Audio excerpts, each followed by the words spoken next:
तो हेलो बच्चों, welcome my channel. तो पिछले क्लास में हमने पढ़ा था कि भाषा किसे कहते हैं। ठीक है, तो ये देखिए भाषा किसे कहते हैं वो तो हमने पढ़ लिया। आज हम पढ़ेंगे लिपि। लिपि किसे कहते हैं। उससे पहले हम ये जानेंगे कि मातृभाषा किसे कहते हैं।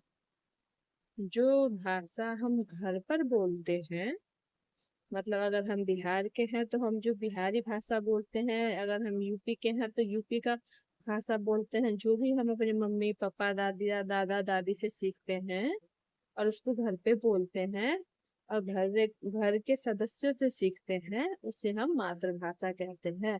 मातृभाषा हमेशा मम्मी पापा दादा दादी से सीखते हैं। ठीक है, अपनी फैमिली से सीखते हैं, उसे मातृभाषा कहते हैं। और आज हम पढ़ेंगे लिपि। लिपि किसे कहते हैं। तो हमने देखा होगा कि जब हिंदी में लिखते हैं तो वर्ण या अक्षरों को अलग ढंग से लिखते हैं और अंग्रेजी में लिखते हैं तो अलग ढंग से लिखते हैं। यह लिखने के ढंग को लिपि कहलाते हैं। या फिर हम ये भी कह सकते हैं, भाषा को अक्षरों या वर्णों के रूप में लिखते हैं। जो कि भाषा की सबसे छोटी इकाई है। अब हम यह कह सकते हैं कि भाषा के लिखने के ढंग या तरीके की लिपि कहते हैं। ठीक है, जो लिखने का ढंग होता है ना, उसको हम ढंग बोल सकते हैं या देखिए तरीकों बोल सकते हैं। भाषा के लिखने के ढंग या तरीकों को लिपि कहते हैं। प्रत्येक भाषा की अपनी लिपि होती है। हम हिंदी को देवनागरी लिपि में लिखते हैं। ठीक इसी प्रकार हम संस्कृत, गुजराती, मराठी और नेपाली भाषाओं को भी देवनागरी लिपि में ही लिखा जाता है। इसके बाद हम देखिए लिखने या ढंग या तरीकों की लिपि कहते हैं ना। तो देखिए भाषा, विदेशी भाषा और लिपियां। तो जो अंग्रेजी होती है ना, इंग्लिश में रोमन लिपि लगता है, जर्मन में रोमन, फ्रेंच में रोमन, बंगला में बंगला लिपि, मंदारिन में मंदारिन चित्रलिपि। ठीक है, तो देखिए उसके बाद हमारी भारतीय भाषा और उनकी लिपियां। मलयालम, मलयालम, लिपि लगती है इसमें। तमिलनाडु तमिल, मराठी में देवनागरी, कन्नड़ में कन्नड़, हिंदी में देवनागरी, संस्कृत में देवनागरी, पंजाबी में गुरुमुखी, कश्मीरी में कश्मीर। तो ये सब लिपियां हैं। ठीक है, ये हमारी भारतीय भाषाओं की लिपियां हैं और ये विदेशी भाषाओं की लिपियां हैं। ठीक है, इसका यूज हम देखिए, जो रोमन का है वो अमेरिका, इंग्लैंड, ऑस्ट्रेलिया, जर्मनी में करते हैं। इसका जर्मनी में करते हैं, फ्रांस में करते हैं, बांग्लादेश में करते हैं।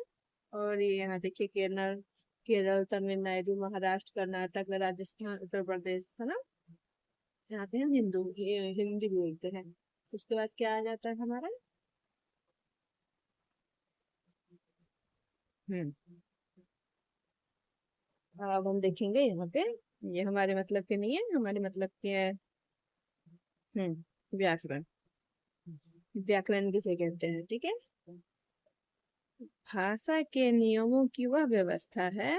व्याकरण भाषा के नियमों की वह व्यवस्था है जो हमें भाषा को शुद्ध रूप से बोलना, पढ़ना और लिखना सिखाता है।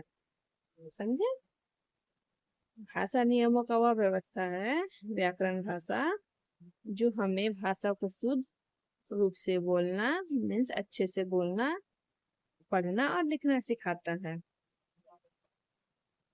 तो आपको समझ आ गया लिपि किसे कहते हैं।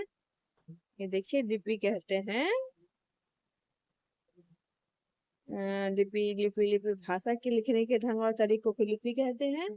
ठीक है, और व्याकरण भाषा के नियमों की यह व्यवस्था है, वह जो हमें भाषा को शुद्ध रूप से बोलना, लिखना, पढ़ना सिखाते हैं। ठीक है, उसके बाद हम क्वेश्चन आंसर देख लेंगे। हम बोलते समय किस भाषा का प्रयोग करते हैं।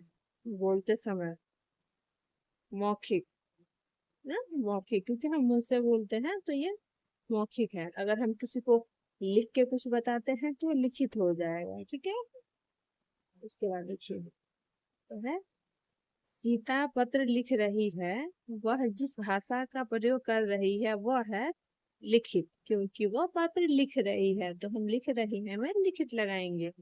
ठीक है। तीसरा हमारा पंजाब में जो भाषा बोली जाती है वो है पंजाबी, है ना। पंजाब में तो पंजाबी ही बोली जाती है ना। भाषा के 4 रूप होते हैं, भाषा के रूप होते हैं 2, लिखित और मौखिक। 14 सितंबर को मनाते हैं हिंदी दिवस। ठीक है, तो देखिए इसका हम मिलान करेंगे। कश्मीर में कौन सी भाषा बोली जाती है? कश्मीरी। पंजाब में कौन सी भाषा बोली जाती है? पंजाबी। पश्चिम बंगाल में कौन सी भाषा बोली जाती है? बंगला। महाराष्ट्र में कौन सी भाषा बोली जाती है? मराठी। उड़ीसा में कौन सी भाषा बोली जाती है? उड़िया। ठीक है, ये समझ में आ गया कि कहाँ पे कौन सी भाषा बोली जाती है। ठीक है, ये आप लोग याद कर लीजिएगा कि कौन से देश में और राज्य में कौन सी भाषा बोली जाती है। नीचे दिए गए वाक्यों के सामने सही और गलत का चिन्ह लगाएं। ठीक है, भाषा केवल बोलने का माध्यम है? नहीं, लिख भी सकते हैं। व्याकरण भाषा के नियमों की जानकारी देता है? सही। भाषा के 4 रूप होते हैं? नहीं, 2 होते हैं ना, लिखित और मौखिक। गुजरात में मराठी बोली जाती है? नहीं, गुजरात में कौन सी बोली जाती है? नहीं है ना यहाँ पे, गुजराती। हिंदी में, हिंदी की लिपि को देवनागरी, हिंदी की लिपि देवनागरी है। यस। पंजाब भाषा गुरुमुखी लिपि में लिखी जाती है। यस। उसके बाद है क्वेश्चन आंसर। क्वेश्चन आंसर में आप लोग देख सकते हैं, भाषा किसे कहते हैं? तो इसका आंसर होगा, भाषा वह साधन है जिसके द्वारा हम अपने भावों और विचारों को दूसरे के सामने प्रकट करते हैं। इसके 2 रूप हैं, 2 साधन है, लिख के और बोल के। तो भाषा ये है कि अपने विचारों और भावों को हम प्रकट करते हैं दूसरे के सामने। लिपि क्या है? अभी हमने पढ़ा ना, लिपि क्या है?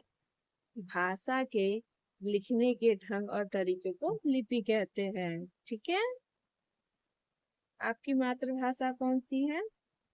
मातृभाषा वो होती है जो हम अपने घर से सीखते हैं, मम्मी पापा से सीखते हैं, या फिर ऐसा बोल सकते हैं जो हम फैमिली मेंबर से, घर के सदस्यों से सीखते हैं, इसको हम मातृभाषा कहते हैं।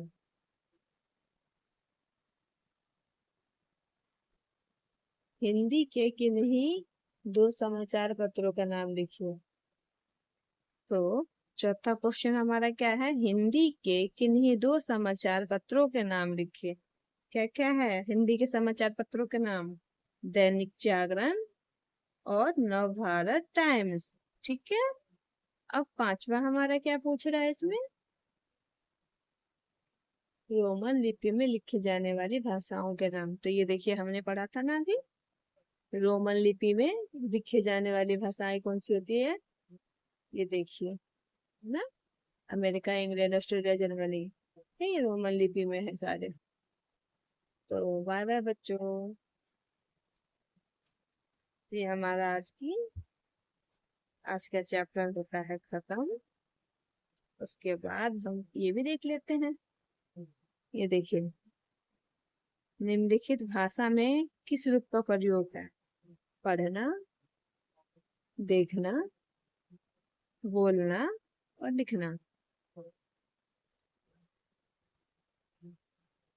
ये पढ़ रहा है तो इसको पढ़ना, ये टीवी देख रहा है तो देखना, ये फोन पे बात कर रहा है तो बोलना, और ये लिख रहा है तो लिखना। ठीक है, एक बार हम इसको पढ़ लेते हैं। तो देखिए, भाषा से हम अपने भावों तथा विचारों को बोलकर अथवा लिखकर प्रकट करते हैं, इसे हम भाषा बोलते हैं। भाषा के 2 रूप होते हैं, मौखिक तथा लिखित। भाषा के लिखने की विधि या तरीके को लिपि कहते हैं। भाषाओं की लिपि एक भी हो सकती है और अलग अलग भी हो सकती है। व्याकरण से हम भाषा के नियमों को जानते हैं और भाषा के शुद्ध के रूप का प्रयोग करना सीखते हैं। 14 सितंबर 1949 को हिंदी दिवस और राजभाषा दिवस के रूप में मनाया जाता है। तो आज की क्लास हमारी खत्म हुई। तो हमने आज सीखा लिपि, व्याकरण और मातृभाषा किसे कहते हैं। ठीक है, तो कल के लिए बाय बाय, आज के लिए बाय बाय, मिलते हैं नेक्स्ट वीडियो में। Bye bye.